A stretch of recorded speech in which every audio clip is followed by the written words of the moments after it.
en que nos hemos como reinventado para podernos mantener en contacto mientras volvemos a la normalidad, si algún día volvemos.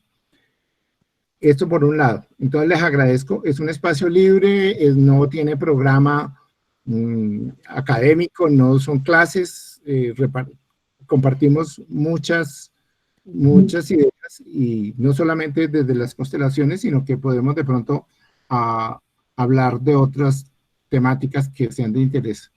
Bueno, por un lado. Por otro lado, yo quiero volver a tomar lo que es esta oportunidad que tenemos de escuchar a Ricardo Cortés Reyes. Ricardo es un filósofo, teólogo, trabajador social, especializado en familia, y es un educador, pedagogo y terapeuta de mucha experiencia y de trabajos también en el orden organizacional, las empresas como Bavaria, por ejemplo, o como pedagogo a nivel universitario. Los libros que ustedes ven ahí en la presentación, Una mirada, Una pareja, dos miradas, Dar el lugar, que fue publicado en 2015, y Todo que ver, que fue publicado en 2017. Una pareja, dos miradas es del año 2000. Estos son libros que, hablando de los principios que vienen desde constelaciones familiares, nos lanzan a una aventura que es casi que un proyecto personal de Ricardo y que se convirtió en mío también, de pedagogía familiar sistémica. Entonces, ya con esto le doy una bienvenida a Ricardo. Muchísimas gracias y pues te escuchamos. Muchas gracias. Listo. A todos de verdad un saludo cariñoso. A los rostros conocidos y no conocidos. Muchas gracias por estar acá. Básicamente yo quisiera esta noche poner una pequeña premisa en términos de una pequeña historia antes de mostrar qué estamos haciendo y para dónde vamos. Esos tres libros de alguna forma son una síntesis apretada de lo que he trabajado en los últimos 10 años, y esos libros han sido publicados pensando y desde la perspectiva de la pedagogía familiar sistémica, que es como el sueño del que habla Guillermo, que hemos concretado y al cual le estamos trabajando. Entonces, esos tres libros, repito, reitero, son la forma en síntesis de lo que hasta ahora he intentado, y es plasmar pedagógicamente herramientas que faciliten a personas, parejas y profesionales una posibilidad de utilización para provecho personal y para provecho del trabajo con otras personas. Quisiera decirles que desde la perspectiva de la pedagogía familiar sistémica, Raquel, avanzamos por favor la siguiente. Eso. Entonces, desde la perspectiva de la pedagogía familiar sistémica, yo considero que hay como dos escenarios fundamentales. Uno, el aula, en donde trabajamos con grupos, y otro, el consultorio, en donde hago atención individual o espacio donde a varios hacemos atención individual. Entonces, por ejemplo, con nuestro grupo de alumnos de Codema, con los grupos de estudio, con los maestros, tenemos experiencia y venimos trabajando en pedagogía desde aula. Pero hoy este compartir está centrado en la sesión de atención individual. Y en ese sentido, lo primero que quisiera decir de una forma muy apretada, muy sintética, es que una sesión de atención individual es un espacio donde trabajamos la problemática actual de una persona a la luz de su sistema y de su historia familiar. Digo apretado porque vamos a ver si logro señalar cómo en la sesión el sistema se despliega. En ese encuentro con las personas para hacer la atención individual se aplica un protocolo estándar. Ese protocolo yo lo aprendí hace 11 años. Después de un tiempo, cuando empecé a trabajar bajo esta modalidad, yo fui ajustándolo casi como suelo yo decirlo, con mi sello personal. Y en ese sentido, hoy recuerdo a mi profe, que Ana Lucía Pérez, quien fue la que me presentó el tema de las constelaciones familiares, pero también quien me presentó este protocolo. Ese protocolo, para mí desde el comienzo, fue, me dio la sensación de que era una herramienta muy poderosa. Y cada día me convenzo más de lo poderoso de la herramienta. Por eso, parte de lo que yo intento hacer, y eso es un poco el sentido de por qué escribo, es que he intentado ser riguroso para tomar nota y para tener cada una de las historias de las personas que he recibido en consulta. Suelo por disciplina llevar el dato del número de talleres, del número de personas que asisten a esos talleres. Y lo cuento no en un afán, no sé, lo cuento con un afán más o menos humilde en el sentido de eso me ha reportado beneficios porque eso también ha sido como el insumo a través del cual yo intento escribir e intento propagar la idea de la pedagogía familiar sistémica. En ese sentido he sido riguroso para tomar nota de las sesiones y para conservar la información de las sesiones. Si avanzamos a la siguiente diapositiva. Entonces, en 2019, el año anterior, yo comencé a escribir el cuarto texto. El cuarto texto, que aspiro a llamarlo Lo haré distinto. De alguna forma, quiero echar una cuñita para los que estamos metidos en el tema. Lo haré distinto es la forma desleal de salirse de la fila para que la vida fluya de manera distinta, no solo en lo personal, sino en los que vienen al frente de nosotros. Con el objetivo de entregar una herramienta de pedagogía que sea útil a personas, a parejas, a profesionales interesados en la pedagogía familiar sistémica. El texto surge a través del método que utilizo para escribir. Hacerme preguntas e intentar responderlas pedagógicamente. Hay una cosa que a mí me divierte, me caracteriza y en esa también quiero ser muy riguroso y es siempre me hago preguntas y por eso a veces en clase un poco el método es eso, recurrir a hacernos preguntas e intentar ponerlas en el escenario de la posible solución ante una conflictiva humana. Una de esas preguntas fue ¿qué he aprendido de las personas que vienen a consulta? Detrás de eso lo que estoy diciendo es que yo tuve desde el comienzo claro que la herramienta era una herramienta potente, pero que definitivamente la potencia de la herramienta también viene con la capacidad de ser capaz de mantenerse como un aprendiz a lo que las personas le enseñan y le muestran a uno. En ese sentido, de hecho, ya he hecho varios mapas de temas que trabajamos en aula. Un ejemplo que puedo citar es el tema del abuso. Y antes de decir una palabrita del mapa que logré hacer mirando las historias, quisiera contar cuál fue la metodología. La metodología, no pase esta la diapositiva, por favor. La metodología que utilicé básicamente fue esta.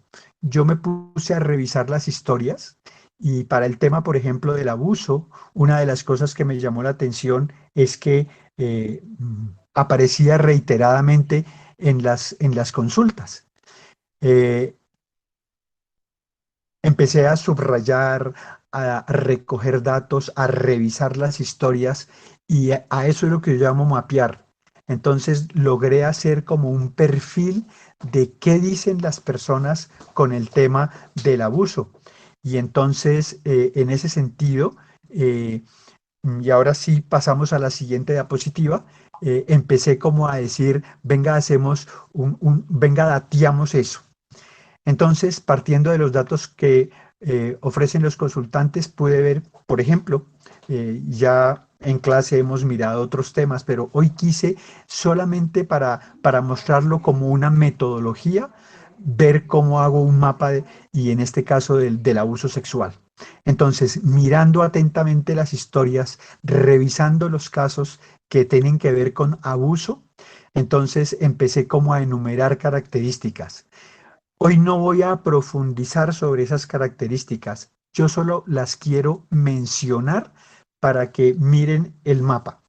Entonces, la primera es el abuso es sistémico. Traducción sencilla, tiene todo que ver con la historia familiar. Hay conexiones que muestran la presencia del abuso en un sistema familiar. El abuso sexual concretamente genera vínculo. Tercero, las personas abusadas están profundamente enojadas con sus papás y especialmente con su mamá por no protegerlas. Es impresionante cómo en las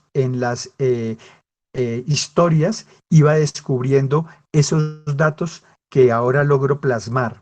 Y este del enojo con los papás, pero especialmente con la mamá por no proteger a la persona, aparecía reiteradamente, casi que literalmente en todas las personas que hacían referencia a un tema de abuso en su vida personal.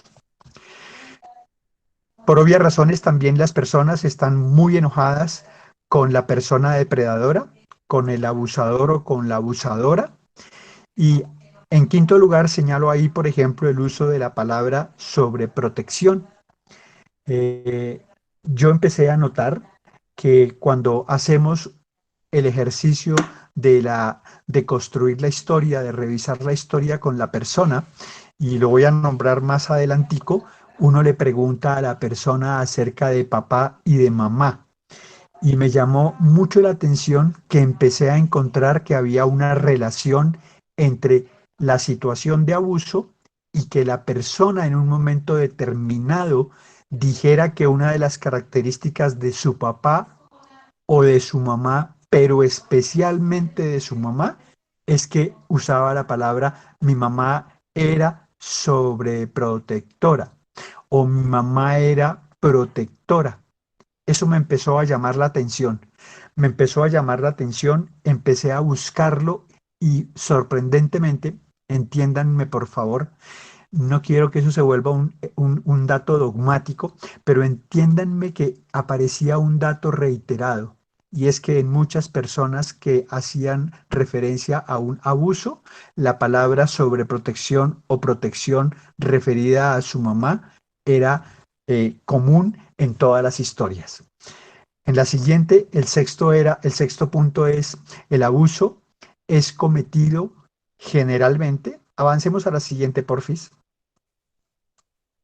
El abuso es cometido generalmente por personas conocidas y cercanas al sistema familiar, porque hacen parte de este. Así es.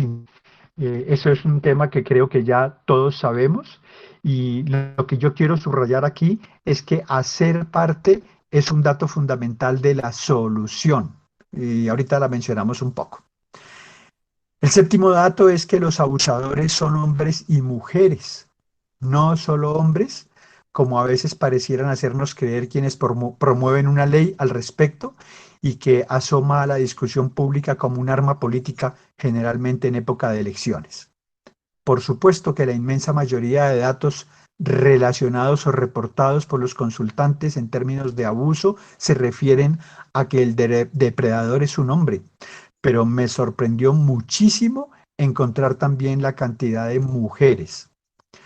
Octavo, el abuso es fruto de un desequilibrio de pareja, por lo menos en una de sus dinámicas más significativas. Eh, una lucecita en ese sentido. Abuso como desequilibrio como tema entendido dentro de los órdenes y pegado al tema del equilibrio. Abuso se pone en el contexto de que el equilibrio está roto y el abuso en una de sus dinámicas, como insisto, más fuertes, más significativas, es un desequilibrio en una relación de pareja. En noveno lugar, el secreto hace parte constitutivo del abuso. Otro tema que me llamaba como dato profundamente la atención. Aparecía el tema del secreto y muchísimas personas ante la pregunta ¿quién sabe de su abuso? Dijeron que eso era un secreto y varias personas, varias en un número importante, relataron que era la primera vez que lograban soltar el secreto. Décimo, las personas abusadas tienen una dificultad significativa para establecer relaciones de pareja estables. Y eso es un poco el tema que yo llamo sistémico. Es decir, cuando una persona viene y en su interés un poco está en el centro el tema de pareja, pero a la vez hay un tema de abuso, la correlación justo tiene que ver con eso que acabamos de afirmar. Es decir, la persona tiene un pendiente por resolver, por ver, por sanar, por incluir. Ya saben ustedes el término. Las personas abusadas están amarradas. Entonces, en ese sentido, esos eran como 10 datos acerca de la recopilación de cosas que fui recogiendo de las personas que reportaban abuso. Siguiente. Respecto de las emociones de las personas abusadas, eh, uno puede constatar que están profundamente enojadas con sus papás, especialmente con la mamá, insisto, y con sus abusadores. Las personas abusadas se sienten profundamente culpables, pero las personas abusadas están profundamente enojadas con ellas mismas. Hice ahí como una pequeñísima explicación a causa de lo que yo denomino el circuito del enojo.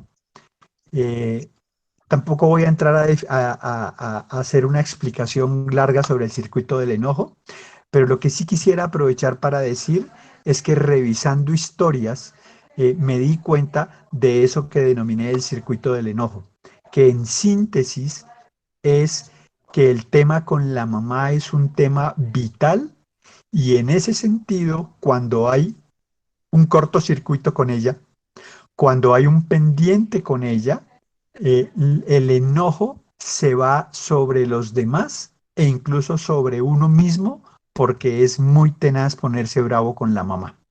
Pero en fin, ese creo que es un tema que lo podemos mirar después. ¿Qué hice?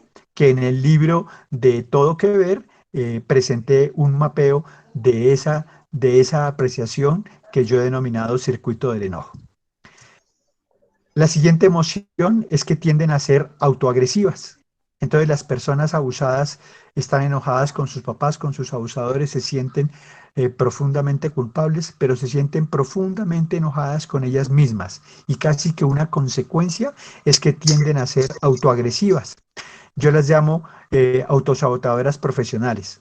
Es decir, que en términos de el tema de dar y recibir, tienen una especial dificultad para recibir como una forma de desequilibrio respecto del dar.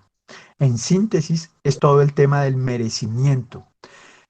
Una de las cosas que encontré como dato es que muchas personas tienen la sensación de no merecer. No merecer que el abanico es grande.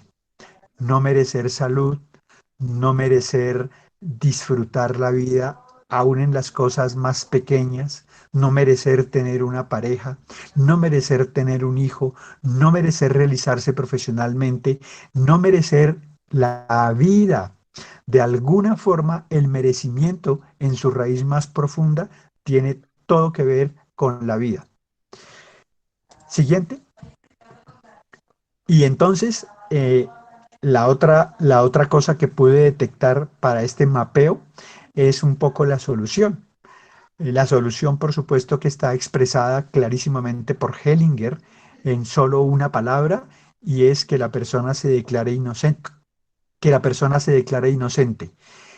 Pero la solución, de alguna manera detalladita, tiene como un proceso que consiste en primer lugar ver a la mamá, ver a la mamá. ¿A cuál mamá? A la mamá cuando yo soy pequeño o pequeña. Ver a la mamá a la que me dio la vida al lado de mi papá. Y ahí digo para que se hagan cargo de la parte que les corresponde, para que se hagan parte de para que se hagan cargo de la parte que les corresponde. Yo suelo traducirlo como ahora que soy adulto, puedo leer de otra manera lo que cuando yo era pequeño no pude leer, y era el profundo enojo de ellos y con ellos. Y por eso parte de la solución es que yo ahora como pequeño o pequeña los miro y los miro con otros ojos. En segundo lugar, ver a la persona depredadora, verla. Acuérdense, el principio pedagógico por excelencia para mí es uno solo soluciona lo que ve.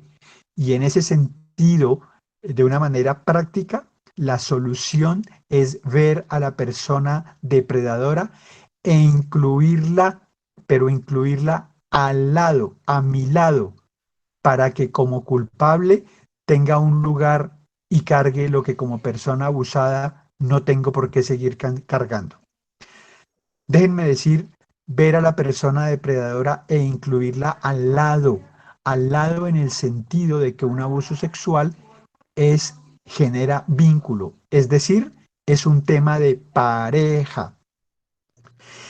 Y solo ver a la pareja y ver a la persona depredadora permite desatar el vínculo, es decir, permite desamarrar ese pendiente que impide a una persona adulta establecer una sana relación de pareja.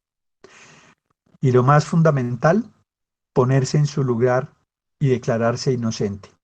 Ponerse en su lugar, darse su lugar. De alguna manera, el enojo, la rabia, la culpa sacan a una persona, en este caso a una persona abusada, pero sacan a una persona, cualquier persona de nosotros, de su foco, de su puesto ante las dificultades. Repito, reitero, el enojo, la culpa, las rabias, las sensaciones de abandono nos sacan del lugar. Y mucho de la solución tiene que ver con la capacidad de ponernos en el lugar y declararnos inocentes. Lo voy a lograr porque siempre fui, soy y seré inocente. Todo el mundo sabe que esa es una frase sanadora potente. Y en ese sentido, la consecuencia es darse permiso de seguir adelante con la vida. ¿Y qué es darse permiso? Entender que uno merece seguir adelante con la vida.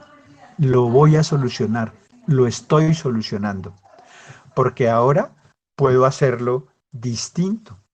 Y en ese sentido quisiera echar la cuñita, hacerlo distinto, para mí no va a ser solo el título del cuarto texto. Hacerlo distinto es una dinámica pedagógica muy fuerte en términos de seguir adelante con la vida. Siguiente. Entonces, miren, solo quise contar cómo se hace ese mapa. A ver, más que cómo se hace, es cómo logré hacer ese mapeo mirando las historias. Y he hecho varios ejercicios de mapear mirando las historias. Y por eso cuando estaba montando las herramientas para escribir el siguiente texto, eh, empecé como a decir, bueno, ¿qué es lo que aquí hay ahora? Y en ese sentido ahora podemos entrar en la historia de esta investigación que apenas está arrancando. Quiero ser bien claro, quiero reiterarlo, lo que quiero presentarles, lo que quiero compartirles es apenas más la mecánica del tema que resultados. Los resultados son absolutamente pobres y solo voy a presentarles unos poquísimos datos cuantitativos, porque el secreto para mí es que esto camine hacia una investigación cualitativa, es decir, que pueda explicar pedagógicamente el tema sistémico recogido en las historias. Como les decía, he intentado ser riguroso con mis talleres, con las consultas, y a hoy tengo 1.312 historias que han sido registradas en los últimos 12 años. Como cada quien se imaginará y tiene la experiencia, yo también tengo mis mañas para ser capaz de captar lo que la persona dice, y lo que he intentado hacer es escribir los datos que me interesan, siendo totalmente fiel, haciendo el esfuerzo de serlo por lo menos, a escribir en mis apuntes lo que exactamente la persona dice. Entonces, cada historia corresponde a una sesión que toma 2 horas de tiempo por persona. Y cada sesión ha sido registrada siguiendo un protocolo estándar. Ya lo insinué, entonces yo aprendí un protocolo, es el que a mi vez yo he enseñado. Ese protocolo fue ajustado, pero desde hace 10 años ese protocolo estándar se lo he aplicado a esas 1.312 entrevistas. ¿Y qué fue lo que hice en pocas palabras ahora? Simplemente seleccioné una muestra de 100 hombres y de 100 mujeres, y las respuestas de cada uno de los participantes fue incluida de acuerdo a ese protocolo. ¿Qué espero?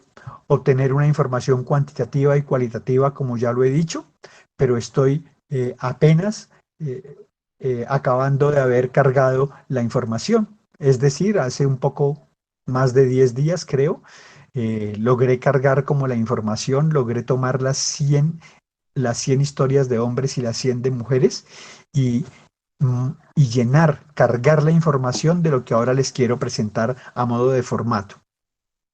Y otra vez, deseo compartir solo algunos datos preliminares relevantes que motiven a una reflexión en el contexto de mi quehacer, la pedagogía familiar sistémica.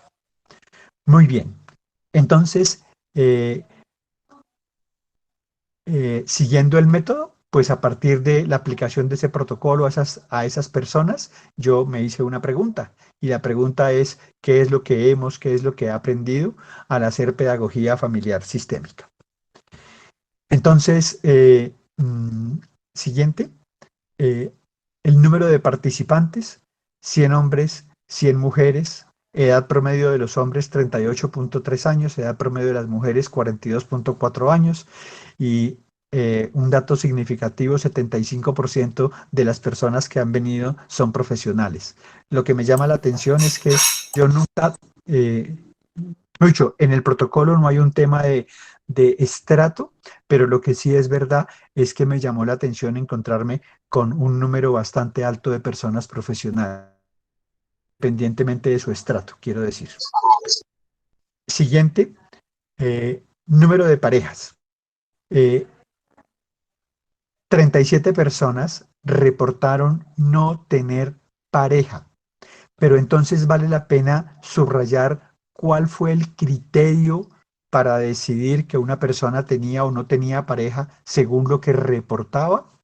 Entonces el criterio fue que se incluye pareja con quien primero se han tenido pérdidas, embarazos que no llegaron a término; segundo, con quien se han tenido hijos; y tercero, con quien se convive en unión libre por matrimonio civil o por matrimonio religioso.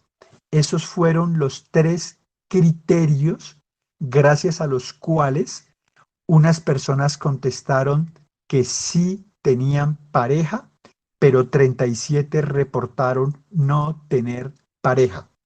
Lo que quiero decir es que hay personas que han tenido otro tipo, voy a decirlo más sencillo, hay personas que dicen: yo he tenido 3 parejas, pero con ninguna he tenido pérdidas, con ninguna he tenido hijos y con ninguna convivo. Ese es como tan sencillo el dato. ¿Por qué? Porque lo que me interesa es que ese fue el criterio aplicado, y por eso tengo 37 personas que no reportaron tener pareja. Siguiente, el número de hijos. De las 200 personas, 88 dijeron que tenían 0 hijos, no tenían hijos. 40 personas dijeron tener un hijo, 51 personas dijeron tener 2 hijos, 18 personas dijeron tener 3 hijos y solo 3 personas dijeron tener 4 hijos, ¿no? Entonces, sin comentarios. Es decir, no hay una persona de estas 200 que tenga 5 hijos o más. Siguiente, pérdidas. Eh, la pregunta es, ¿por qué aparece el tema de pérdidas? Porque hace parte de los dolores del sistema. Y en ese sentido era un dato que clarísimamente quería reflejar. Y pérdida se refiere, como ya todos sabemos en este contexto, a hijos no nacidos. El dato que recogí de 200 personas es que 30 de ellas reportaron mínimo haber tenido una pérdida. El número de pérdidas osciló entre 1 y 2 y solo 3 personas reportaron 3 pérdidas. ¿Por qué el dato para mí era importante, significativo? Porque tiene que ver con exclusiones, con iras, con enojos, con culpas sin resolver. El estado civil de las personas. Las personas casadas, 105 personas. Las personas separadas, 23 personas. Y 6 personas reportaron ser viudas.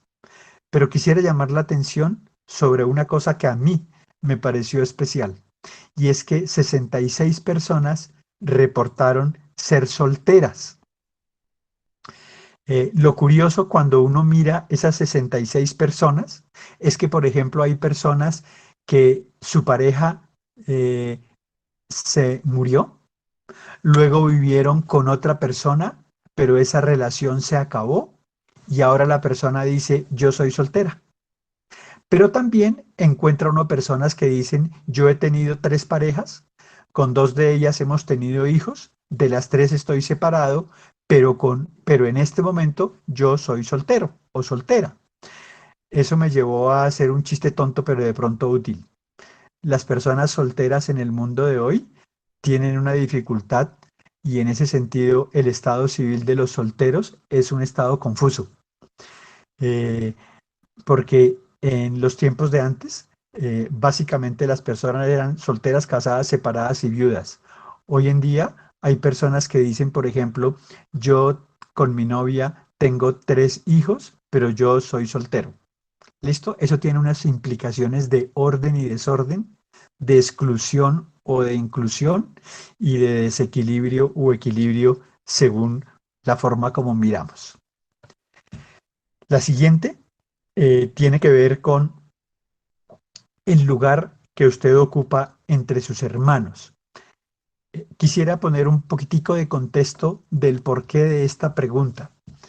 Eh, Haciendo ejercicios de pedagogía familiar sistémica, revisamos un tema de orden en el sentido de qué lugar ocupo yo entre mis hermanos. Y entonces al hacer la pregunta a 200 personas, es muy significativo que 112 personas tengan excluidos en su respuesta. ¿A qué se refiere eso? Se refiere al ejemplo simple.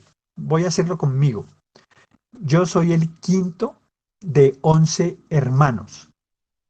Entonces, cuando proponemos el ejercicio, le decimos a la gente, por favor, diga cuál es el puesto que usted ocupa entre sus hermanos y dígalo en términos de número. Entonces yo arranco y digo, yo soy el quinto de 11. Y la persona que sigue dice, yo soy el tercero de 8, y el otro sigue y dice, yo soy el cuarto de 7, por poner un ejemplo.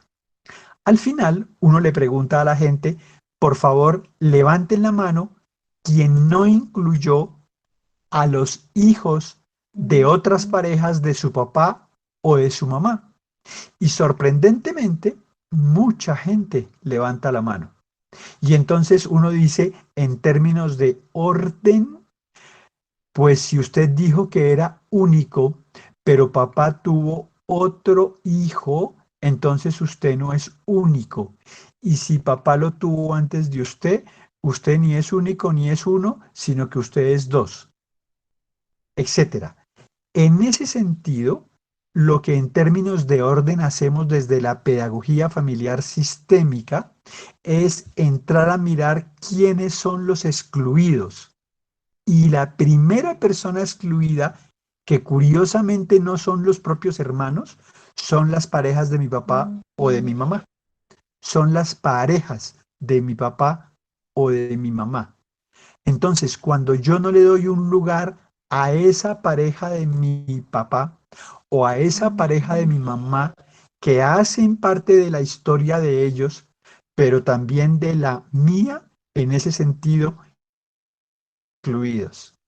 Y entonces la exclusión es de esa pareja y de los de esa pareja que son mis hermanos.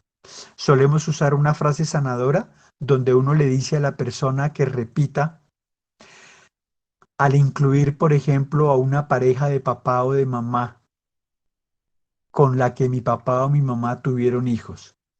Y la frase sanadora es decirle a esa persona que repita, contigo, pareja de papá, pareja de mamá, yo no tengo nada que ver, pero para incluirte te doy un lugar con respeto y de esa manera puedo incluir a mi hermano o a mi hermana o a mis hermanos, porque si con ustedes no tengo nada que ver, con mis hermanos tengo todo que ver.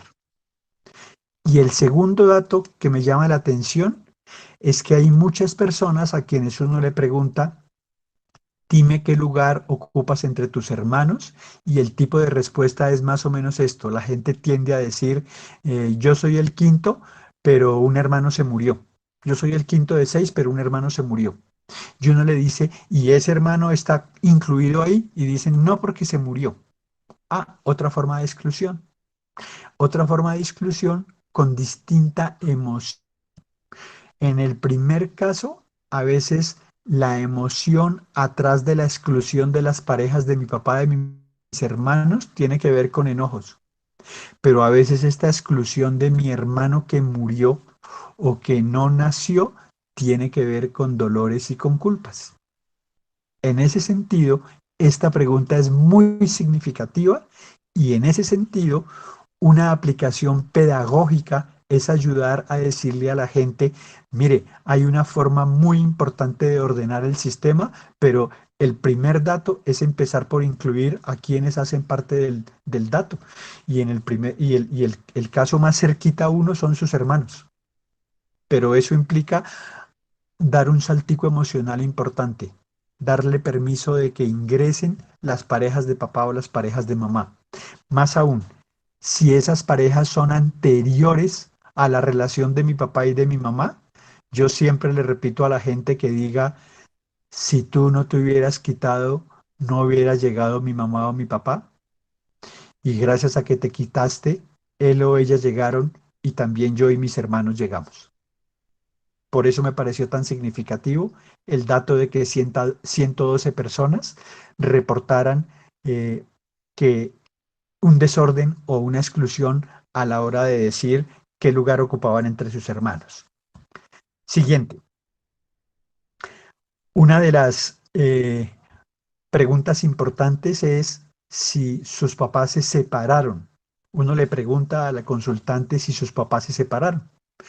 Si la persona contesta que sus papás sí se separaron, uno formula inmediatamente una pregunta que es, ¿cuántos años tenías tú cuando tus papás se separaron? 79 personas de las 200 reportaron separación de papás. Si uno piensa en los promedios de edad, uno dice, híjole, ese dato de entrada es alto. Lo que uno puede pensar es cómo será para los hijos, para los chicos de hoy en día, donde el tema de la separación es muy fuerte. Pero centrémonos. Entonces, 79 personas reportaron separación de sus papás. Pero de entrada llama la atención que 40 de esas personas estaban entre los 0 y 7 años cuando ellos se separaron. Eso tiene un impacto emocional en términos de enojo, de pérdida, de dolor, de tristeza, de abandono, cuando la separación de los papás se hace con hijos que están pequeños. Lo otro es que después las personas reportaban, no, yo ya era grande, tenía 15, 20, 27, y significativamente uno encuentra personas que contestan, no, yo tenía ya 35, 40 años. Muy bien, en la siguiente pregunta que se hace es, ¿qué necesito resolver? Aquí llegamos como al quid del asunto. Es decir, en este punto, de alguna manera, hay un proceso eh, de, de mucha introspección para la persona que está en la sesión, porque a esa persona se le pregunta qué necesita resolver, pero se le pregunta diciéndole que lo enuncie en tres palabras. Y uno le ayuda a la persona diciéndole que para responder esa pregunta, por favor, no piense en el problema actual. El problema actual es la razón por la que la persona viene. Por ejemplo, alguien puede venir porque en su cabeza dice yo tengo un problema de prosperidad, tengo un problema de no consigo trabajo, tengo un problema de pareja, tengo un problema de herencia, tengo un problema de enojo con hermanos, etcétera. Entonces uno le dice a la persona, mire, del tema que usted trae hoy, sí vamos a hablar, pero más ratico. Pero en este momento céntrese y, y respóndame a esta pregunta. ¿Qué necesita resolver? Que traducida en el intento de centrar a la persona, está ahí formulada. ¿Qué es eso que desde que usted era niño siempre le ha dolido? Y uno le ha pedido a la persona que usted es un niño o una niña que tiene 7 años y que vamos a hablar no del árbol, el tronco, las hojas, las ramas, las flores y las frutas, sino vamos a hablar de la raíz. Y la pregunta entonces en concreto es, ¿usted es un niño que tiene 7 años? ¿Usted es una niña que tiene 7 años? ¿Qué es eso que desde que usted era niño siempre le ha dolido? La siguiente es empezar a mirar algunos datos. Entonces, lo que he intentado es eh, mirar algunos datos. Acuérdense, el método con el que trabajamos la pedagogía familiar sistémica es un método fenomenológico, es decir, nos centramos en el dato. Entonces, lo que quise hacer en esta diapositiva es reflejar algunos datos que la persona usa en las palabras con las que respondió. Y el primer dato que llama la atención es que en su primera palabra, 11 personas dijeron no saber, no saber, y eso es una respuesta válida. 8 personas dijeron lo que yo necesito resolver, lo que a mí me duele es mis papás. 15 personas se refirieron a su papá, 7 personas se refirieron a su mamá, 9 personas se refirieron a abandono, 2 personas se refirieron a abuso, 3 personas se refirieron a un duelo concreto, 9 personas se refirieron a un problema de pareja, es decir, no respondieron la pregunta, y maltrato, 0 personas. Pero en la segunda palabra, una persona mencionó el tema duelo, 3 personas mencionaron otra vez el tema de pareja, 5 personas mencionaron el tema de maltrato. Y en su tercera palabra, una persona mencionó nuevamente el tema de pareja. Datos. Es decir, las personas que usaron, sobre todo en su primera palabra, este tipo de respuesta, de alguna manera tenían claro qué era eso que siempre les ha dolido. Pero como eso no es tan fácil, y pasamos a la siguiente diapositiva, entonces podemos entrar a mirar que hay un dato también de emociones. Y ese dato es muy significativo. Soledad. En la primera palabra, 10 personas mencionaron esa emoción como algo que siempre le ha dolido. En la segunda palabra, 4 personas mencionaron soledad y en la tercera palabra, una persona mencionó soledad.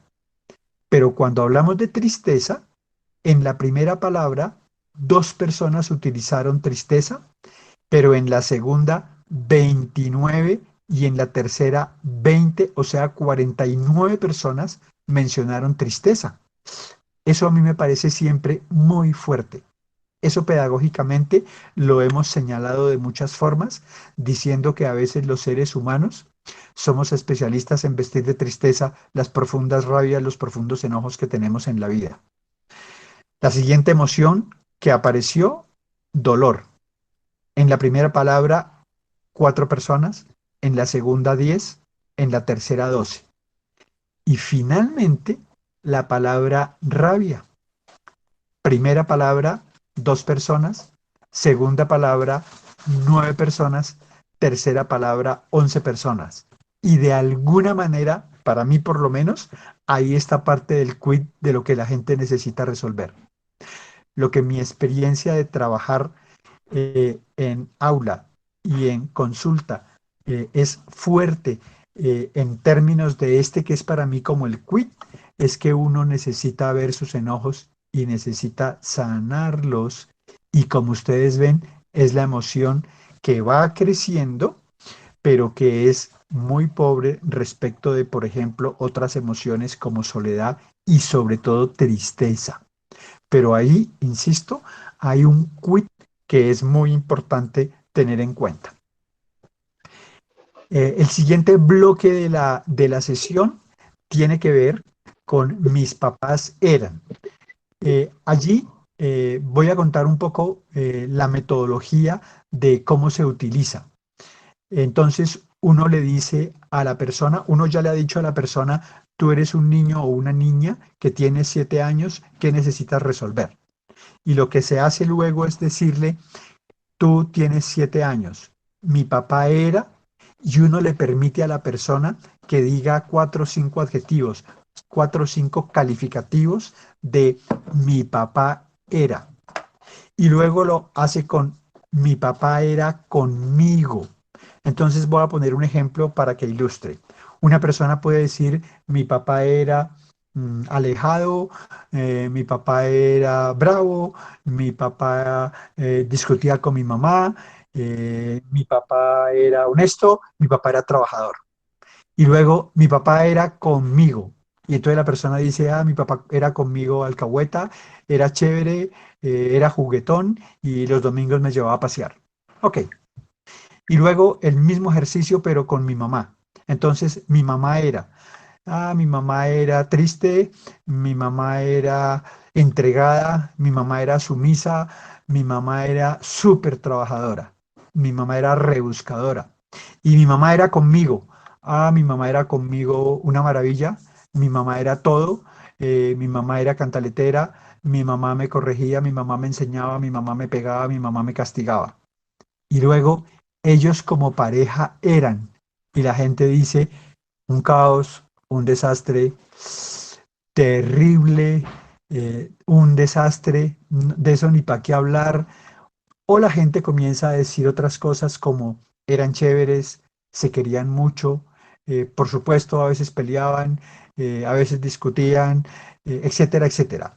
Con ese panorama, con ese panorama, uno abre el camino para anclar en el sistema familiar esta respuesta. Voy a decir de qué manera. Después de que la persona dice cómo eran ellos como pareja, uno le formula esta pregunta y es de alguna manera, parcial o totalmente, esa respuesta que me has dado de ellos como pareja se aplica a tu propia experiencia de pareja. Todos sabemos la fuerza y el impacto de eso, porque detrás hay un principio pedagógico que es muy importante para nosotros en términos de orden, y es la primera experiencia para mí de pareja en la vida son mis papás. Listo, siguiente.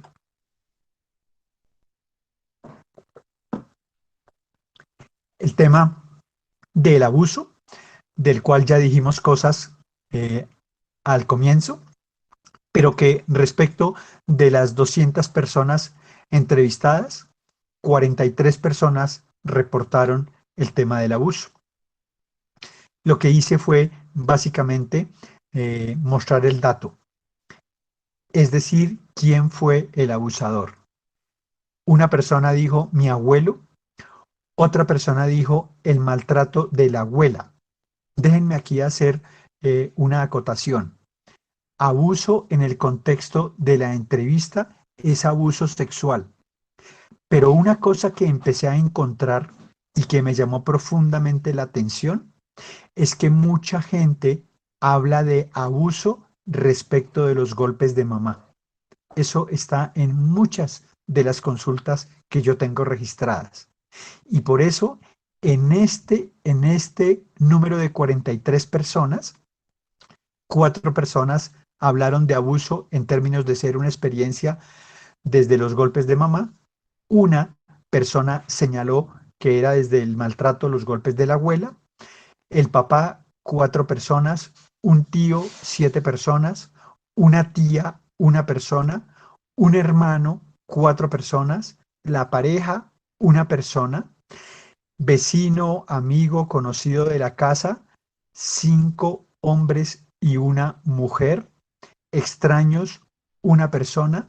No sé, 3 personas. Usted podrá decir, ¿cómo así?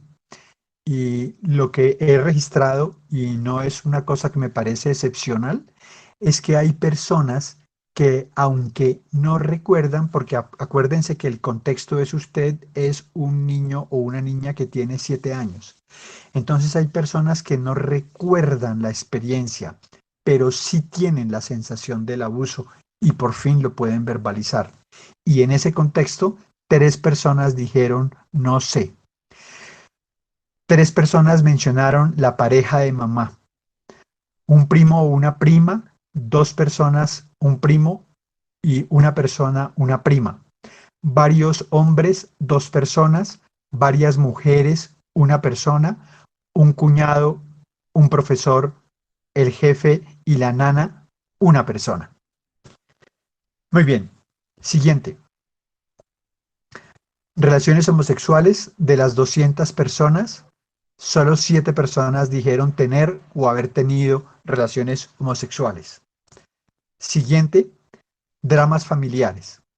Aquí tampoco he presentado datos y solo quiero como contar la mecánica atrás de lo que yo llamo dramas familiares, o por lo menos cuando cargué la información le puse ese nombre que se me ocurrió, que es susceptible de mejora, etcétera, ya miraremos. Pero ¿a qué me refiero con esto? Me refiero a que luego, en lo que llamo dramas familiares, encuentro como los datos dolorosos que tienen que ver con mi propia historia, o sea, mis propios dramas, con mi papá, con mi mamá. Entonces voy a decir un drama mío. Una persona, por ejemplo, dice, yo tuve un infarto a los 32 años.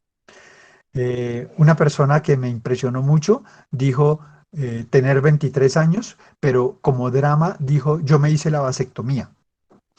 Pero a veces un drama puede ser yo llevo 8 meses sin trabajo y la relación de pareja es durísima. Listo, drama. Drama familiar con el papá. Reflejé mucho drama en términos de la muerte del papá. Por supuesto, cuando el tema es abuso, pues ya sabemos que ese es el drama.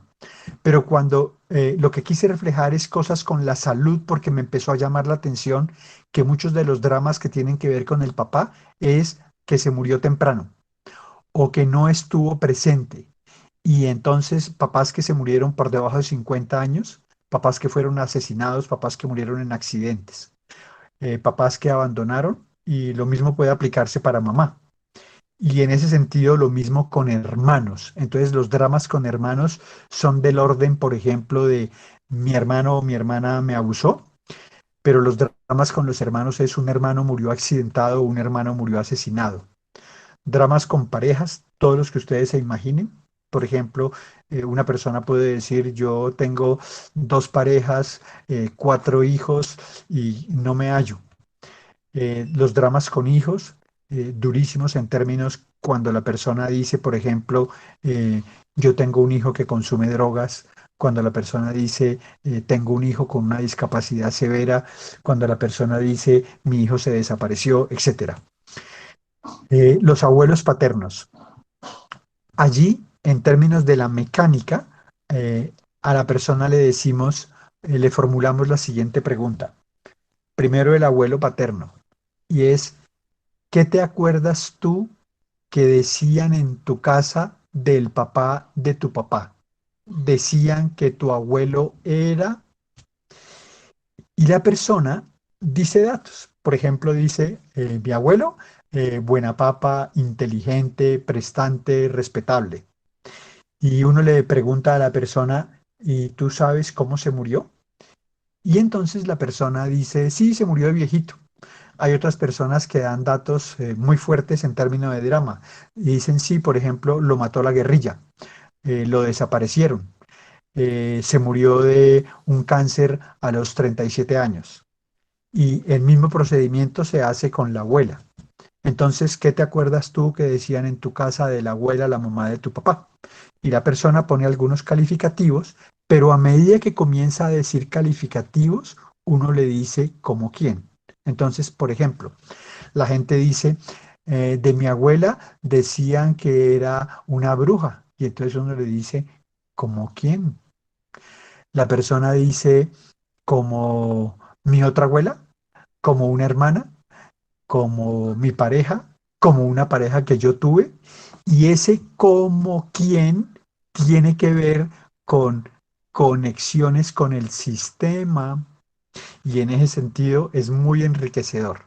Y eso que se hace para los abuelos paternos, se hace también para los tíos paternos, pero de ellos solo me interesa rescatar es aquellos que se murieron por debajo de 50 años o se murieron asesinados. ¿Por qué por debajo de 50 años? Porque es los que se van antes de tiempo. ¿Y por qué asesinados o en accidente? Porque es lo que tiene que ver con tragedia y las tragedias no tienen edad. Mismo procedimiento para el abuelo materno y la abuela materna y para los tíos maternos. Y la manera transversal como miramos esos datos que acabamos de mencionar, básicamente es con los criterios de asesinatos, accidentes o distintas formas de violencia intrafamiliar. Resumen.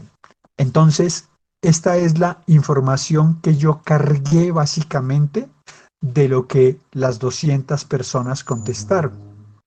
Les acabo de compartir como el proceso y algún tipo de mecánica sobre la forma como lo hacemos, pero la gran aspiración es que lograr la información cuantitativa, pero sobre todo después la información cualitativa. Es decir, poder hacer conexiones para, por ejemplo, mostrarle a una persona que su situación de hoy, porque acuérdense que es una sesión, es traer a la sesión el problema de hoy mirado a la luz de la historia familiar. Y en ese sentido, para terminar, quisiera decir que de lo que se trata es ser capaz de hacer conexiones en términos de que para que uno entienda mejor su situación de hoy y de alguna manera busque una solución, es muy útil y en ese sentido es que la herramienta es potente, que uno conozca el sistema familiar, que uno lo conozca en términos puntuales, porque a veces la gente tiene la tentación de irse a donde su papá, su mamá, sus tíos, sus tías o sus abuelos a preguntar cosas que no nos competen.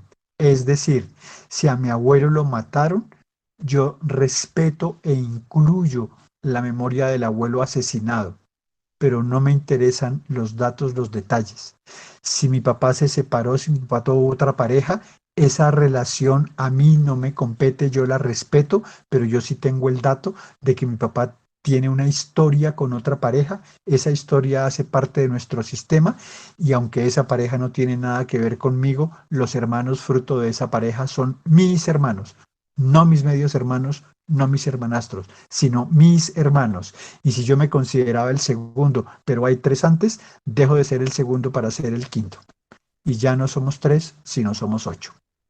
Entonces, finalmente, de lo que se trata es empezar a hilar delgadito y a hacer enriquecer esta posibilidad de mostrar que se puede incluir, que se puede ordenar y que se puede restaurar las relaciones que establecemos con otros. Eso era básicamente. Son las 9:05 de la noche. Creo que tenemos un ratito para hacer preguntas. Muchas gracias, doctor Ricardo. Sí, sí. Muy ilustrado. Bueno, muchas gracias, Ricardo. Pues veo aquí muchas preguntas obviamente que se generan y es que la temática que tú tocas ahí en todo este resumen pues es la temática de la vida, ¿no? Una temática muy amplia. Entonces, pero básicamente para todos quienes llevamos un trecho en este camino de trabajar desde la pedagogía familiar sistémica y las constelaciones familiares, es como darnos el permiso para ver que los dilemas del ser humano no son solamente de un individuo, sino que son dilemas de la familia, ¿sí? Que son dilemas que además no solamente de la familia actual, sino que vienen enlazados con las generaciones anteriores, con los abuelos, con papá y mamá, y que todo lo que les ha pasado nos da mucho más sentido a lo que a mí me pasa hoy en día, ¿sí? Cuando uno amplía, como decía la pregunta de Ricardo, ¿como quién? Voy a pasar a leer algunas de las preguntas, Ricardo, para que nos alcanzamos a ver si podemos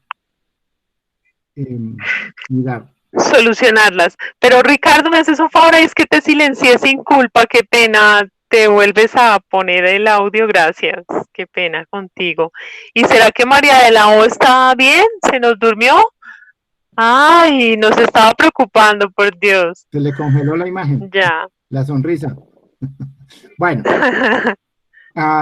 Pili GM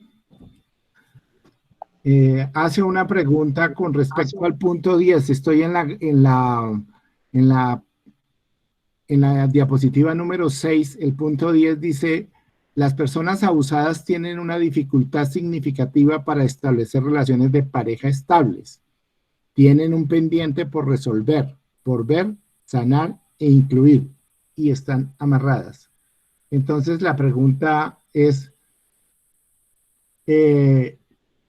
¿cómo se resolvería este asunto? ¿Hablando con la persona que abusó, o sea, con el abusador? Ricardo. ¿Me oyó? ¿Ricardo se quedó sin sonido?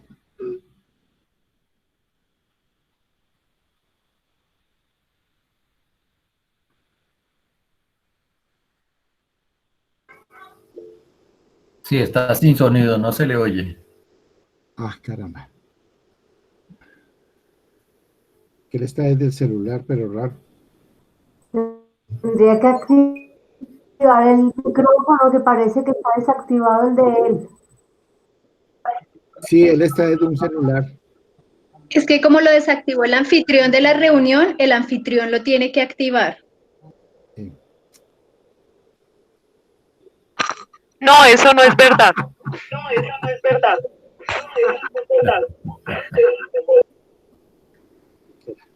¿Ricardo? ¿La volvió? ¿Ricardo? Ricardo, toca la pantalla para que veas el micrófono y lo vuelvas a activar.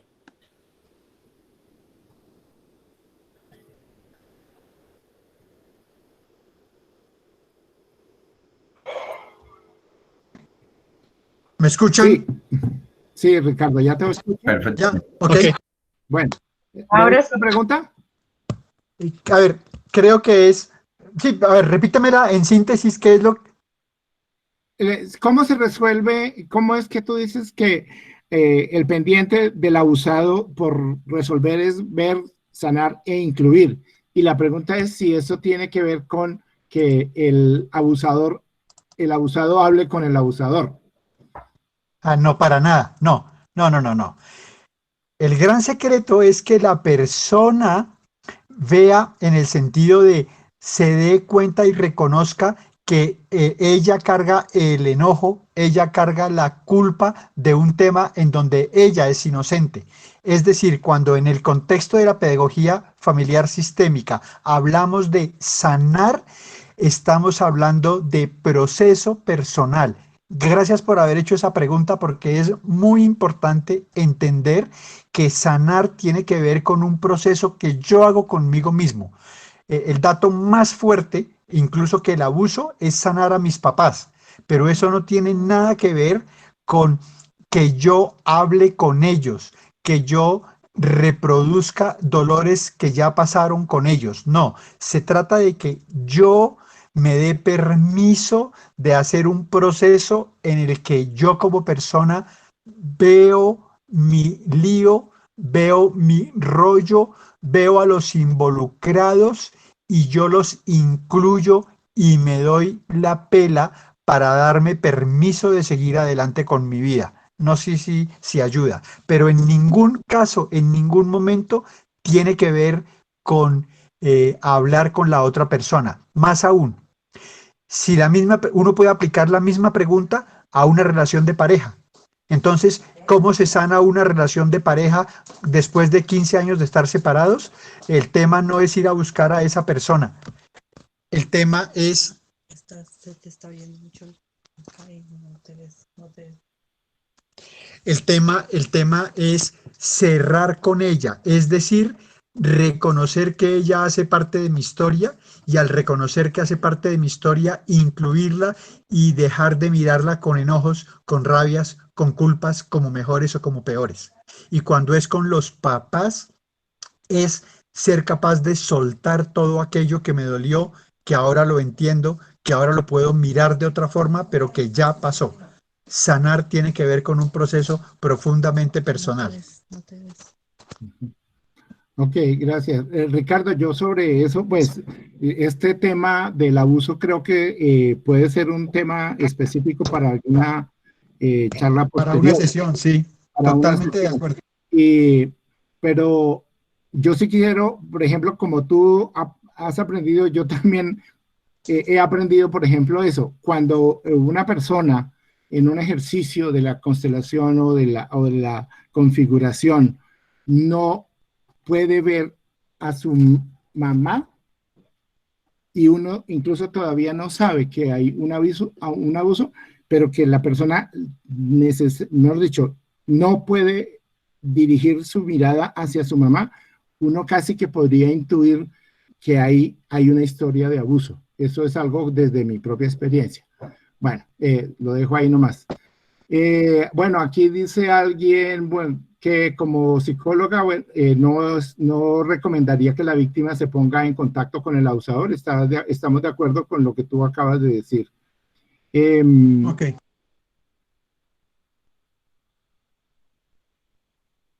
A ver, ¿qué otra pregunta? No me queda claro. Ah, bueno, espérate. Cuando hay múltiples agresores que no se logra determinar el primer causante, ¿a quién se le carga la culpa? La culpa la cargan los agresores. Es decir, hay personas que relatan como parte de su experiencia de abuso, que por ejemplo una pareja de papá les abusó, pero también les abusó un vecino que era conocido de la familia y un tío. Entonces no es uno, ahí hay 3 depredadores. Es decir, la persona necesita verlos a los 3, necesita incluirlos, reconocerlos y darse permiso de descargar sus enojos y sus culpas. Muy bien. Ok, esta pregunta también está todas las preguntas son valiosas y nos permiten, digamos, como sacar algo más de la experiencia que tenemos, ¿no? Dice, no me queda claro que el abuso es un tema de pareja y que verlo al lado permite desamarrar el vínculo. Ok, listo. A ver, entonces, hay 2 ahí. sí, a ver, Eh, lo que yo intenté señalar es que hay diferentes maneras de ver las dinámicas que conducen al abuso. Una de esas dinámicas, es decir, no la única, una de esas dinámicas está en el contexto de las relaciones de pareja. Voy a decirlo de esta manera. Un abuso aparecería desde la lectura de un desequilibrio en una relación de pareja. Aterricémoslo en un ejemplo concreto. Un hombre que no tiene hijos se hace pareja de una mujer que sí tiene hijos. Ese dato nos muestra que esa relación de pareja tiene un desequilibrio. El desequilibrio es que él no tiene hijos y ella sí tiene hijos. El tema fuerte de la perspectiva del abuso desde esta óptica es que de alguna manera, inconscientemente, la mujer ofrece a su hija, a su pareja, para que esa pareja no se vaya. Por eso es que la dinámica es una forma de leer un tema que es muy complejo, pero no la única forma de leerlo. Lo que yo quise subrayar es básicamente que esta manera, que es muy frecuente y muy fuerte en términos de comprensión del abuso, es un desequilibrio en la relación de pareja como raíz. Allá en la raíz, ese desequilibrio podría y puede de hecho generar abusos.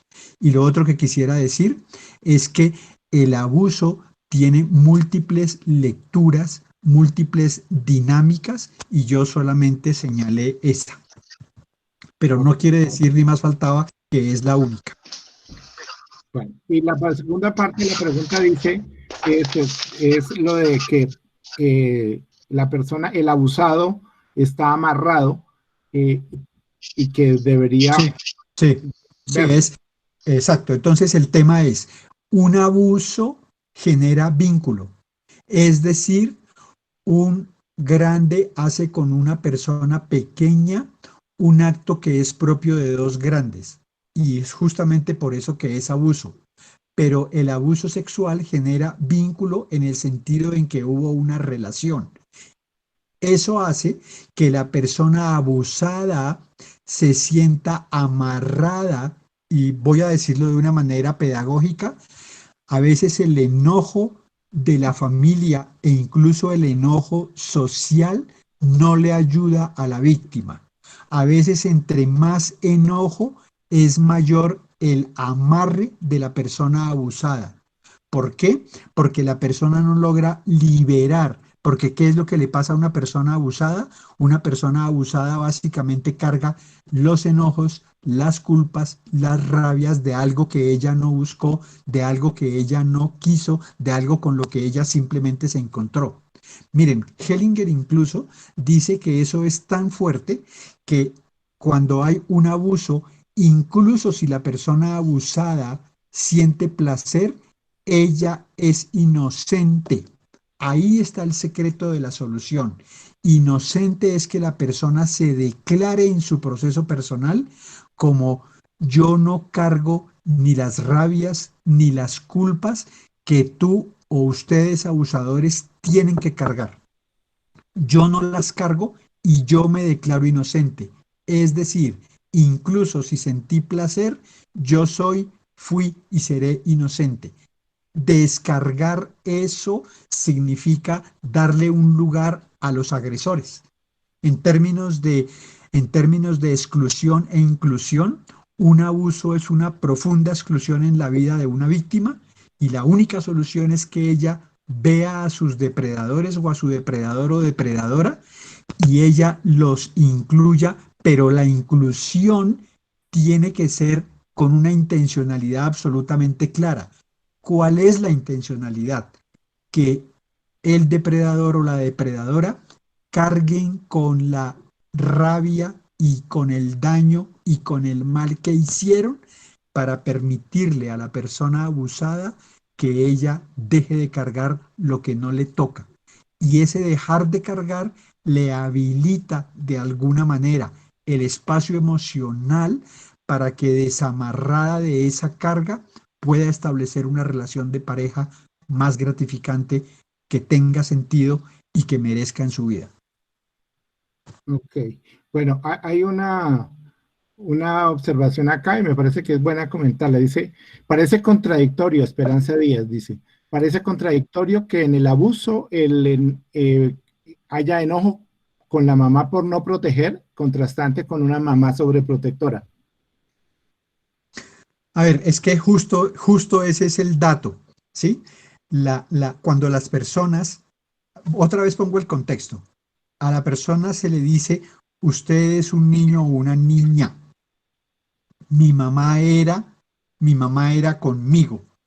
Cuando la persona usa la palabra sobreprotectora o protectora, de alguna manera lo que la persona está diciendo es la falla inconsciente que para ella generó profunda sensación de no protección. Es decir, eso es un indicio, entiéndenme, es un indicio de que la persona pudo ser abusada. Lo que a mí me confirmó la experiencia es encontrar reiteradamente la utilización de la palabra protección, justo no como una contradicción, sino justo como cuando uno piensa con el deseo. Yo hubiera querido que me protegieras, ¿sí? Y yo quisiera, y lo dice la persona, yo quisiera verte como la protectora, porque lo que sí es claro en las personas abusadas es el profundo enojo que tienen con mamá, como dato que uno puede contar en un número grande de personas que han sido abusadas. Ok. Bueno, tal vez que siguen hablando sobre la protección, pero yo creo que, Liliana, ¿me puedes contextualizar? No. Están preguntando quiénes estamos acá en esta reunión, y esta reunión es una convocatoria abierta, digamos que de muchas personas que desde todas sus áreas, como profesores, como educadores, como trabajadores sociales, como psicólogos, como médicos, han venido haciendo un trayecto con Ricardo o conmigo en el área de las pedagogía familiar. Obviamente hay mucha gente y también hay invitados que o han sido consultantes o han estado en algún seminario sin ser estudiantes más, digamos, de largo aliento, pero han asistido a algunas de nuestras charlas o seminarios. Por eso es una invitación general, como alguien dice por ahí. Pregunta que si podemos acceder a la grabación.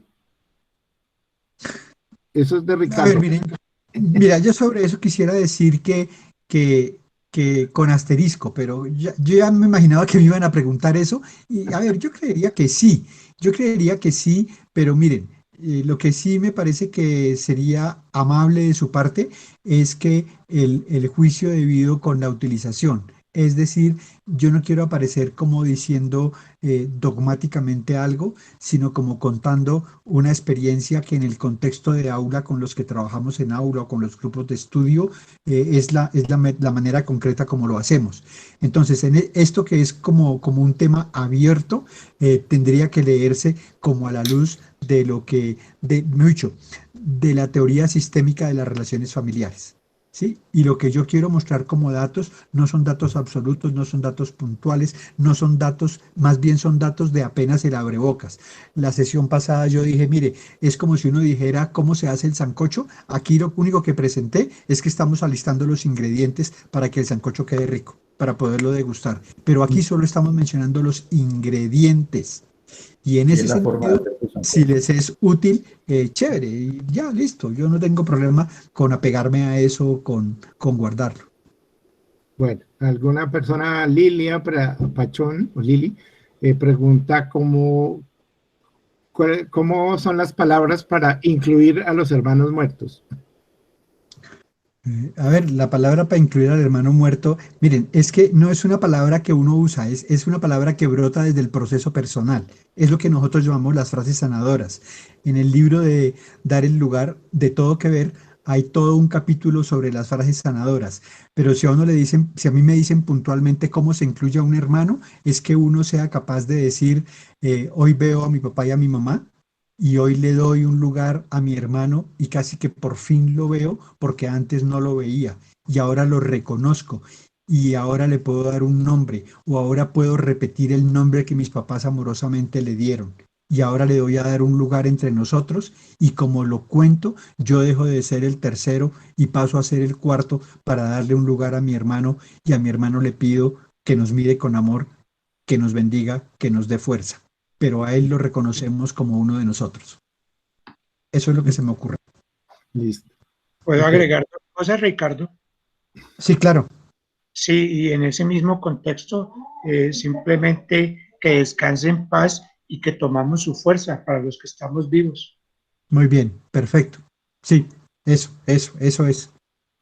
Eso Ok. es todo aquello que me conecte, que me permita sentir que alguien que estaba por fuera, ahora lo hacemos parte de nosotros. Ahora lo reconocemos, ahora lo miramos con respeto. Ahora, si por ejemplo mi hermano se murió en un accidente, entonces ahora dejo de mirarlo con rabia y entonces yo respeto el destino de mi hermano. Si mi hermano murió en un asesinato, entonces yo incluyo a los asesinos para que ninguno de los que estamos vivos carguemos lo que no nos toca, pero que los asesinos carguen con lo que sí les toca. Y entonces uno le pide a su hermano que murió accidentalmente o asesinado que descanse en paz, que se quede tranquilo y más aún uno hace una frase sanadora que es muy importante en términos de corazón. Yo pido que nunca más se repita en la familia lo que pasó con mi hermano que murió en un accidente. Eso es una cosa que aparece muchísimo cuando estamos en aula, cuando estamos en clase, cuando estamos en los grupos de estudio. Y es que al incluir a alguien, de alguna manera, también estamos intentando que eso no se repita. Muchas personas, para que vean que eso tiene aplicación en todos los planos, muchas personas dicen, yo me separé y quiero cerrar para que mis hijos no repitan. Y en ese sentido es válido decir, lo de los dos no prosperó, yo lo cierro, pero ahora espero que mis hijos, que mis hijas lo hagan distinto y se den la posibilidad de tener una relación de pareja, aunque yo y muchos de los míos no la pudimos tener. Lo que quiero mostrar es que eso se puede llevar a distintos planos. El abuso también se cierra en el sentido con ya fue suficiente y yo pido de corazón que no se repita con otras personas de mi familia. Y a veces el cierre es muy en función, por ejemplo, de los hijos. No se imaginan el montón de personas que dicen yo no quiero que en mi hija o que en mi hijo se repita el abuso de que nosotros fuimos víctimas. Ok. Otra pregunta acá. Dice, en mi caso, dice alguien, en mi caso me crié sin mis abuelos. ¿Cuentan como reflejo de pareja de papá y mamá? Sí, total. Es que yo tampoco conocía a mis abuelos, pero hay una cosa que es fundamental y es que por mis abuelos es que yo tengo papá y por mis abuelos es que yo tengo mamá. Es decir, en ese sentido es que hablamos de datos. Yo no tengo que, dicho, ya hay cosas que ya no pueden tener reversa. Yo no conocí a mi abuelo materno, no lo conocí. Mi abuela no nos lo presentó. Mi abuela siempre estuvo muy enojada con él. Entonces, yo no lo conocí, pero todo el sentido de que mis abuelos me dieron a mi mamá y todo el sentido de que mis abuelos me dieron a mi papá. Entonces, cuando hablamos de incluir, justo estamos hablando de eso. Estamos hablando de darle un lugar a esos que hacen parte, aunque yo no los haya conocido. Yo no necesito conocerlos. Lo que yo necesito es incluir a quienes me facilitaron y me dieron la posibilidad de tener papá y mamá en la vida. Yo, ahí, por ejemplo, si uno depende de por qué razón no conocí a uno de mis abuelos o a todos los abuelos, muchas veces ocurre que como dices tú, un ala del avión no se conoce, la familia de papá no se conoce o la familia de mamá no se conoce. Entonces, el asunto empieza, ¿cómo eso nos implica que si un abuelo está excluido porque fue, no sé, abusador o fue maltratador y de él no se habla, eso emocionalmente ¿a quién le dolió? Le dolió a la abuela y le dolió a mi papá o a mi mamá y de ahí me duele a mí. Es decir, las emociones de esas situaciones van pasando de una generación a la otra. Me perdí, es que hay muchas preguntas. A ver, mira, y lo otro es que son las 9:30 de la noche. Sí, listo. Yo creo que hay muchas preguntas, pues las dejamos por ahora aquí y les agradecemos a todos su asistencia.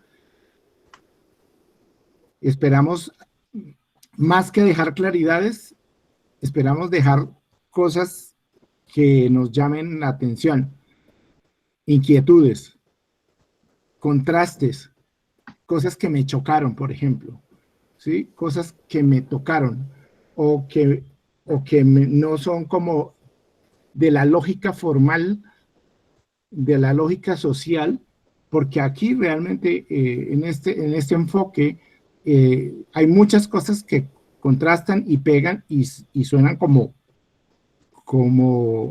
absurdas o abruptas, pero que realmente con la experiencia que tenemos sabemos que al abordarlas así nos ayudan a encontrar caminos de solución.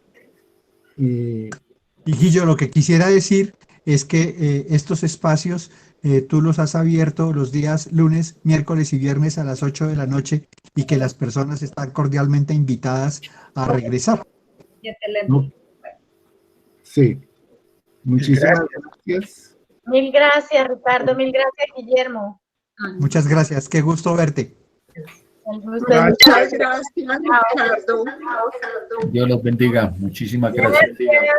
Con gusto, gracias a Muchas ustedes. gracias. Buenas noches. Gracias. Buenas noches, un abrazo. Nos vemos el lunes.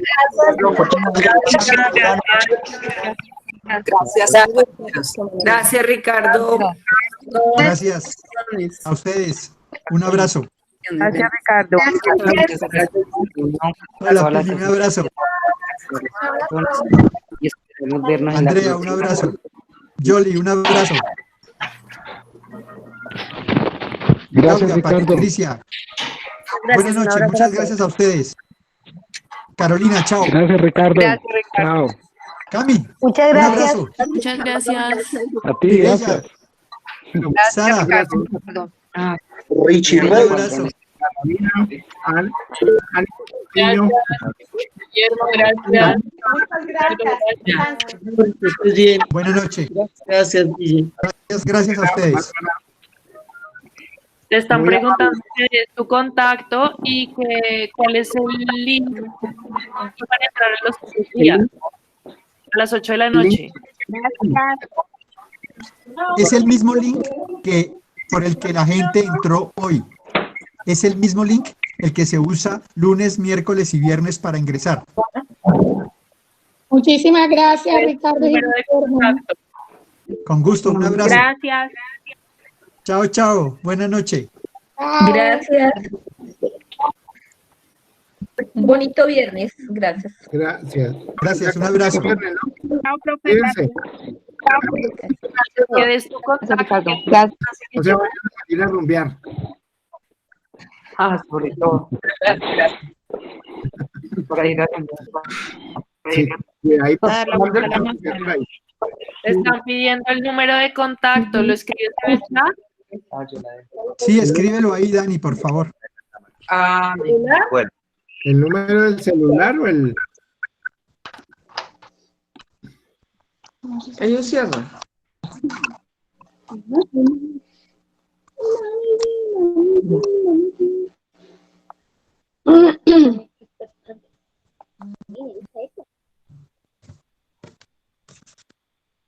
Bendiciones, Guillermo. Gracias a los colegas, compañeros desde tierras lejanas. 1.000.000 de gracias. Querida, un abrazo, un gusto verte. Yo muy emocionada de verlos y muy conectada, desde siempre, conectada desde muy lejos, pero siempre conectada desde mi espíritu, como nunca. Gracias. Tan linda. Muchas gracias, un abrazo, cuídate mucho. Bien, Suerte. un abrazo, Marcela, a todos. Estaré con ustedes pronto. Hay muchas personas. Maestro de mi corazón. Hola, querida. Un beso, cuídate mucho. Muchas gracias por estar. ¿Quién es maestro de mi corazón? Es Edna. Mío. Dile hola, abuelito. Hola, abuelito. Hola, mi corazón bandido. Mira, a ver, déjame verte. Hola, hermano. ¿Cómo estás, hermano? ¿Has pensado a tu abuelo? ¿Me has pensado con amor?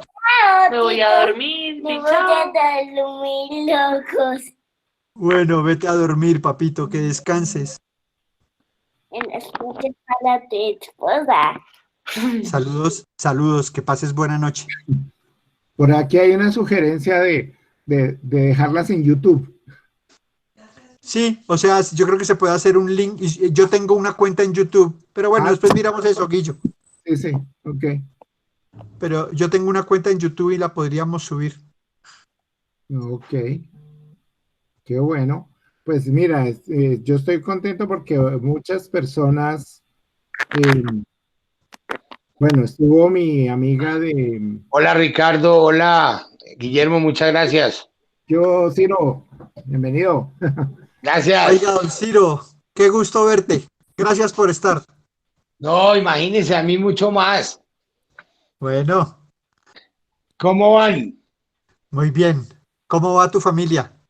Bien, afortunadamente, trabajando mucho desde aquí, desde la casa. Lo mismo digo, Ricardo. Ricardo, te iba a pedir un favor. ¿Tú tienes un número de cuenta para consignarte el saldito que está de los libros? Sí, por el WhatsApp, con mucho gusto, hablamos, ¿vale? Ok, yo te voy a mandar, te mando mi teléfono. ¿Tú lo tienes? Creo que sí, pero mándame el teléfono. ¿Por aquí, por este medio? No, a mi WhatsApp. Ah, no te afanes, yo tengo tu teléfono, no te afanes, yo conecto. Me escribes, por favor, sí. un WhatsApp, por favor. Sí, con gusto, Ciro. Ok. Guillermo, ¿cómo está tu familia? Yo creo que bien, porque yo estoy aquí solo. Ay, no jodas, ¿cómo así?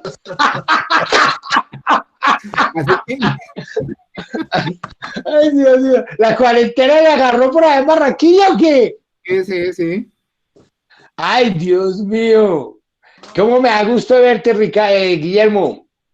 Ah, bueno. Muchísimas gracias por estas invitaciones, hermano, de verdad que sí. Bueno. Aquí estaré en lo que yo pueda. Ahorita me toca cuadrar ese horario porque como estoy haciendo terapias por Skype y por cámara de WhatsApp, voy a quitar los horarios de las 8 de la noche los lunes, miércoles y viernes. Bueno. Sí, acompáñanos ahí. Claro, no, riquísimo. Yo con ustedes aprendo lo que ustedes no se imaginan, hermano. Muchas gracias a los dos. Con gusto, Ciro. Con todo gusto, Ciro. Bueno, 1000 bendiciones. Me encantó verlos, Ricardo, Guille. Okay, hermano, los quiero muchísimo, los llevo en el corazón y cuídense mucho. Yo. Muchas gracias, lo mismo. Saludos. Muchas gracias. Ok, chao. Ay, a mí se me olvidó apagar esto. Bueno. La querida Ya cerré. Raquel